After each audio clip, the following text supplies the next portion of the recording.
আসসালামু আলাইকুম, সবাই কেমন আছেন? আশা করি সবাই ভালো আছেন।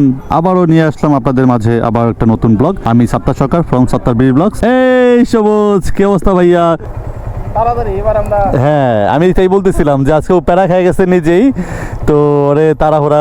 নর্মালি ও সবসময় আমার আগেই আসে, তো আজকেও লেট করে ফেলছে। সবুজ চলে আসছে, বরাবর ও লেট কখনো করতো না আমরা যখন একসাথে ট্যুরে বেরোতাম। আজকে লেট করে ফেলছে কারণ ও বিয়ে করে ফেলছে।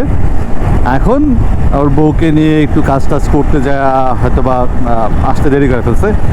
আজকে আমরা যাচ্ছিলাম হচ্ছে মাওয়া। 11টার সময় প্ল্যান করলাম আমি আর আমার বউ যে হঠাৎ করে মাওয়া যাই, মাওয়া একটু ঘুরে আসি। তো তখনই চিন্তা করলাম সবুজকে ফোন দিই, হঠাৎ করে প্ল্যান করছি। তো প্ল্যানের মধ্যে এটুকু ছিল যে সবুজ যদি নাও যায় আমরা আজকে যাবো। তো অনেক দিন যাবো করতেছিলাম, বৃষ্টির কারণে যেতে পারতেছিলাম না। শেষমেশ দেখি সবুজ বললো আলহামদুলিল্লাহ আমি যাব, 10 মিনিটের মধ্যে আমি জানাচ্ছি ফাইনাল সব কিছু কাজ শেষ করে। তো আমাদের ফুল প্ল্যানে ছিল 1টার সময় রওনা দিব, কিন্তু ওর ছোট্ট কাজগুলা, নিউ ম্যারেজ কাপল সব কিছু মিলে ঝিলে এগুলা একটু দেরি হইতেই পারে। কোনো প্যারা নাই, আমরা প্যারা নেই না নর্মালি। যাই হোক, এখন আছি বনানী। তো আজকে আমরা যাত্রাপথে কি খেলাম না খেলাম, কোথা থেকে যাচ্ছি, কোথায় কোথায় স্পটে ঘুরবো, টোটাল একটা ফুল ভিডিও আপনাদেরকে দিব। অবশ্যই ভিডিওটি একটু লং হতে পারে, ধৈর্য সহকারে দেখেন। মাওয়া ট্রিপ অনেক মজা হবে, মাস্তি হবে। আলহামদুলিল্লাহ আমরা মাওয়া রোডে শেষ পর্যন্ত উঠতে পারছি, কারণ যাত্রাবাড়ি রোডটাতে, ফ্লাইওভারটাতে প্রচুর জ্যাম ছিল। তো অল্প অল্প করে আমরা আমার গন্তব্যে পৌঁছাচ্ছি। মনে হচ্ছে আমরা অনেক অনেক হাই হিলে আছি। এত উপর থেকে পুরা মাওয়ার শহরটাকে দেখা যাচ্ছে, এরকম একটা ফিল। পাশে কাশফুল, ডান পাশে শহর, এরকম একটা ফিলের মধ্যে যাচ্ছি। এটা হচ্ছে মাওয়ার রোডের কৃতিত্ব। এই হইলো ফ্লাই হয়ে যাচ্ছে পদ্মা সেতুর নিচ দিয়ে, আমরা মাওয়ার দিকে যাব এখন বাম দিকে। এই ফিলটা পদ্মা সেতুর আমি এখনো পর্যন্ত এই ব্রিজে ওঠার সার্থকতা অর্জন করতে পারি নাই। এটা দুঃখের বলবো না, কষ্টের বলবো না, আনন্দের বলবো আমি জানি না। কাছাকাছি চলে আসছি, হয়তো 10-15 মিনিট হয়তো লাগবে। প্রচুর ক্ষুধা লাগছে ভাই, মাত্র 3টা 20 বাজে। সেই কখন খাবার দাবার খেয়েছিলাম, সকাল 9টার দিকে মনে হয়, আর এখনও সেই খাবার কিচ্ছু খেতে পারি নাই। দুঃখ কোথায় রাখবো। রূপালী ইলিশ রেস্টুরেন্ট, এটা হচ্ছে ঠিক প্রথম দিকেই, আমার ঢোকার সময় প্রথম দিকেই সুন্দর একটা মনোমূল পরিবেশ। আপনি এখানে সুন্দর ঝর্ণা টর্ণা পাবেন। তারপরে ঢোকার পরেই, আমি ফার্স্ট টাইম আসছি তো, বাম পাশে মোটরসাইকেল রেখে দিছি, তো ঢুকে গেলাম। এই সবুজ এখানে ভিতরে বসছি না আমরা। Okay good.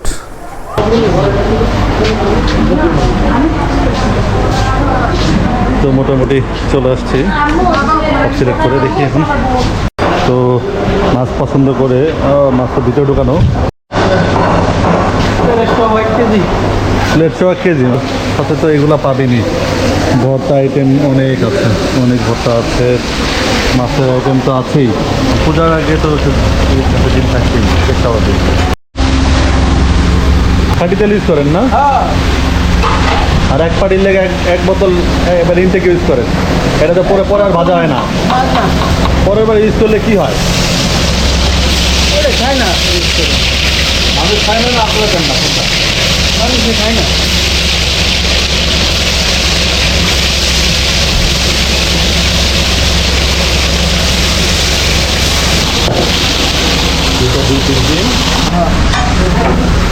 সুন্দর করা বাঁধা হয়েছে।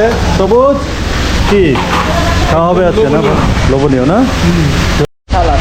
স্পেশাল সালাদ। স্পেশাল কি কি দিলেন? 5 মিশালি আছে, 5 মিশালি আছে, তারপরে বড়ই আচার আছে, তেঁতুল আছে, হ্যাঁ, চালটা আচার আছে, আমড়া। ও এটা কি মিক্স? মিক্স সালাদ, যেটাই বলেন আচার টাচার দিয়ে সব কিছু সুন্দর করে বানাচ্ছে। আপনার নাম? পলাশ। পলাশ ভাই। আপনারা চাইলে পলাশ ভাইকে যে কোনো সময় এসে এই আচার, এই সালাদটা খাইতে পারবেন, সাথে লেজ ভর্তার সাথে সালাদ। আমাদের 4 জনের পরিমাণ করে সুন্দর করে দিয়েছে আলহামদুলিল্লাহ। আর এটা কী হবে? পেঁয়াজ ভর্তা, সাথে প্রথম হচ্ছে পেঁয়াজ, ধনিয়া পাতা। আমি বলি, আপনি তো বলতেছেন না। আপনি বলেন। আচ্ছা, লবণ। বাসায় চাইলেও পেঁয়াজ ভর্তা যেভাবে বানাবেন, এটা এখান থেকে শুকনো মরিচ গুঁড়া। তারপরে কি দিবেন? আর আর কিছু না, একটু সরিষার তেল। এটাই হচ্ছে পেঁয়াজের সাথে মিশে পেঁয়াজ ভর্তার টেস্ট অনেক বাড়ায় দিবে। এটা সাথে আর আচার যাবে না, কারণ আচার অলরেডি খানার মধ্যে চলে আসবে, ঠিক না? বাস দেখেন পরিবেশনটাও কিন্তু সুন্দর করে দিচ্ছে, আলহামদুলিল্লাহ মজা। এখনই তো আমাদের জিভায় পানি এসে পড়ছে। সবুজ, তোমার আমি কিছু বলবো না, খাবার টেবিলে দেখা হবে। খাবার টেবিলে রাখা হবে। দহলিজে যদি আমরা দোলনা পাইতাম, সারাদিন কিন্তু দোলনা খেতে পারতাম। দহলিজে দোলনা ছিল না, বাট ফেমাস ছিল। এমন ছিল, হ্যাঁ। কিন্তু দহলিজে কিন্তু ভালো একটা স্লো রাইড দিচ্ছি আমরা, একটা খুব রাইড দিচ্ছি। তো চলো সবুজ, খাওয়া দাওয়ার পর্ব মোটামুটি সবুজ শুরু। আমি আপনি মেহমান প্লিজ, আপনি সার্ভ করেন প্রথম। সার্ভটা করে কিভাবে করে আমাদের সামনে করবে, বাস, serve, please। সাত দরকার নেই, নিয়ে নেন। আরে তুমি আমার ঢোকাইবা না, ভাবি তো বলবে আমার আজকে মাফ করে দেন, আমি পরের বার। তো মামার একটা স্পেসে আসছি যেখানে ঢুকতে হইল। স্পেসটা দেখাচ্ছি পরে, আগে ঢুকে নেই। দেখেন এইটা দিয়েও ঢুকতে হবে আমার, এটাও দেখতে হইলো। হ্যাঁ মা গো, দেখছেন আমার জাল বেঁধে গেছে, নেট বেঁধে গেছে, কত কিছু। পদ্মা নদীর সাথে পদ্মা ব্রিজ, বুঝতে পারছো? ও সুন্দর। এই যে পদ্মা ব্রিজ, এই পদ্মা ব্রিজ, তুমি পারো পদ্মা ব্রিজ? না, ইচ্ছা আছে যদি আল্লাহ বাঁচায় রাখে। সাইডটা কিন্তু সুন্দর, রেল লাইনে যাওয়ার জন্য যে রাস্তাটা করছে এটা বাবা, পড়ে অস্থির। নৌকায় উঠবা? কোন নৌকায় উঠবা? এটা চলে যাচ্ছে, চলে যাচ্ছে। তো তোমার এইখানে আসার অভিমত বলো, কেমন লাগতেছে? এই জায়গাটা তো তোমার জন্য ফার্স্ট টাইম, আমার জন্য ফার্স্ট টাইম এই জায়গাটাতে আমার আসা, কিন্তু এত ক্লোজলি দেখবো এটা আমি ফিল করি নাই। তো দেখেন সূর্যটা ডুবু ডুবু অবস্থায় আছে, অসাধারণ। আর একটু বড় নদী দেখালে মনে হয় না সাগর পাড়ি। সাগর পাড়ি, আর মেঘলা আকাশটা যদি না হইতো, একটু যদি সূর্যটা দেখা যেত ক্লিয়ার, অস্থির লাগতো। লাইটটা কিন্তু সুপার। হ্যাঁ, নদীর পাড়িটা টলটল টলটল করতেছে একদম, সাথে ব্রিজ, নৌকা, কম্বিনেশন দেখেন কত সুন্দর। কিন্তু ব্রিজটা কিন্তু আর আজকে ওয়েদার অনেক সুন্দর, খুব ভালো লাগতেছে। আলহামদুলিল্লাহ, আলহামদুলিল্লাহ, আলহামদুলিল্লাহ। যাক বাবা, কেমন লাগতেছে তোমার এখানে আইসা?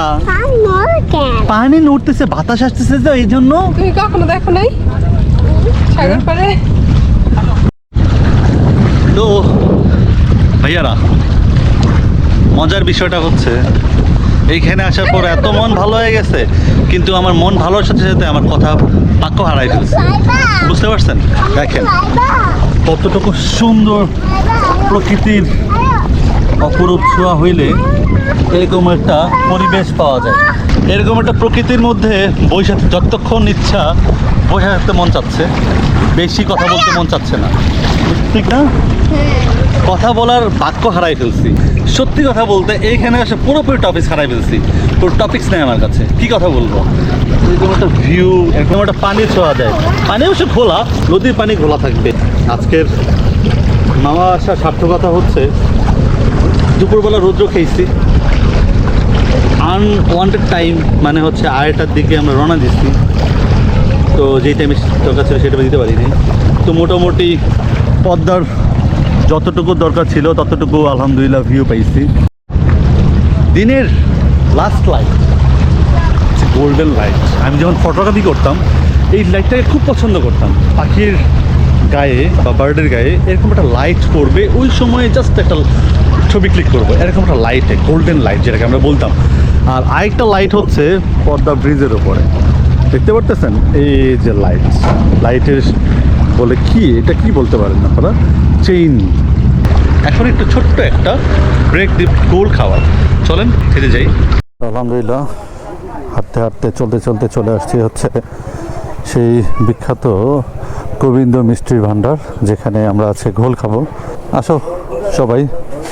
তো এই হচ্ছে মিষ্টিগুলো আছে, কাঁচা সন্দেশ, কাঁচাগোল্লা, কালোজাম, মিষ্টি, অনেক কিছু আছে। চলে আসছে আমাদের সেই বিখ্যাত গোল। ভাবি, হ্যাঁ নাও নাও নাও, এই যে আমার। তো কেমন খেয়ে দেখো।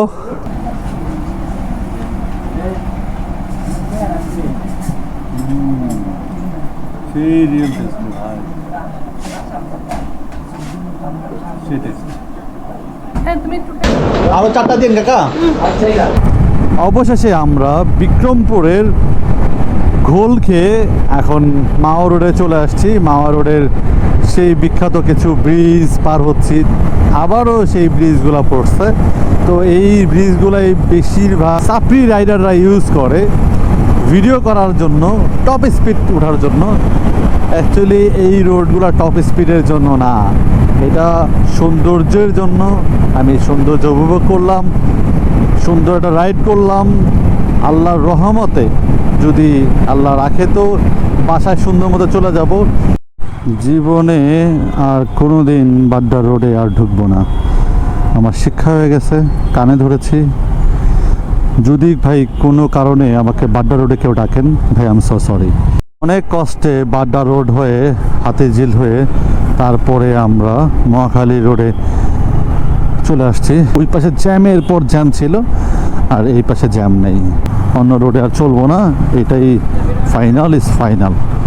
যাই হোক, আল্লাহ সবাই ভালো থাকেন, সুস্থ থাকেন, আমার জন্য দোয়া করবেন। সবাই ভালো থাকবেন।